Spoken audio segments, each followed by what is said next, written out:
ეს ყოველივე დაიწყო 2023 წლის, ასე ვთქვათ, ზაფხულის პერიოდში, როდესაც უკვე ხელოვნურად დაიწყეს სპორტსმენების დაბინძურება, რადგან ვიცოდით, რომ ჩვენი ფედერაცია სუფთა იყო და ჩვენი სპორტსმენები არ იყვნენ ისეთი სპორტსმენები, ვინც ასე ვთქვათ, თვითნებურად იღებდნენ აკრძალულ პრეპარატებს და როდესაც უკვე რამოდენიმე სპორტსმენს ამოვიდა დოპინგ ტესტზე დადებითი, რომ მას ჰქონდა მიღებული დოპინგი და ჩვენი ფედერაცია უარყოფდა ამ ყოველივეს, რადგან მათი სიმართლე სჯეროდა, დავიწყეთ უკვე შიდა გადამოწმებები, რაც მეც თვითნებურად ჩავაბარე ტესტირება, რაზეც მეც ამომივიდა დადებითი ტესტირება და აქედან გამომდინარე უკვე მოგვენიჭა დისკვალიფიკაცია. ამის შემდგომ სასამართლო განჩინების საფუძველზე მოგვეხსნა 2024 წლის აგვისტოში.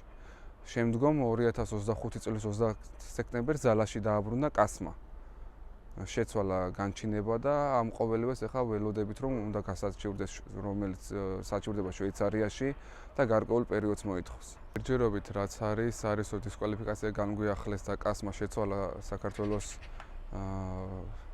განჩინება სასამართლოსი და მოგვანიჭა ხელახალი დისკვალიფიკაცია, რის საფუძველზეც ვერ ვიასპარეზეთ მსოფლიო ჩემპიონატზე და სავარაუდოდ მომავალ წელს ბათუმის ევროპასაც გამოვტოვებთ, რადგან არ მგონია ასე მალე მოხდეს ამ პასუხების დაზუსტება. ერთჯერობით ტიტულებზე არანაირი საუბარი არ მიდის, რადგან იმ მომენტში უკვე მოხსნილი მქონდა დისკვალიფიკაცია, ყოველ შეჯიბრზე ვიყავი სუფთა, ასევე როგორც შეჯიბრის ტესტირებაზე, ასევე შეჯიბრის გარე ტესტირებებზე და დღესდღეობით პირველად მესმის, რომ ჩემს ტიტულებს ემუქრება საფრთხე. ვერ არ არსებობს სამართალი და დაისჯება ის ადამიანი თუ ადამიანები, ვინც არიან ამ ყოველივეში გარეულები უმაღლესი სასჯელით, რათა არ მოხდეს ამის ხელახალი პრევენცია და ჩემი პასუხი იქნება ის, რომ დაუბრუნდე ფიცანაკს, ასე ვთქვათ, კვლავ მაღალი დონის სპორტსმენის სტატუსით.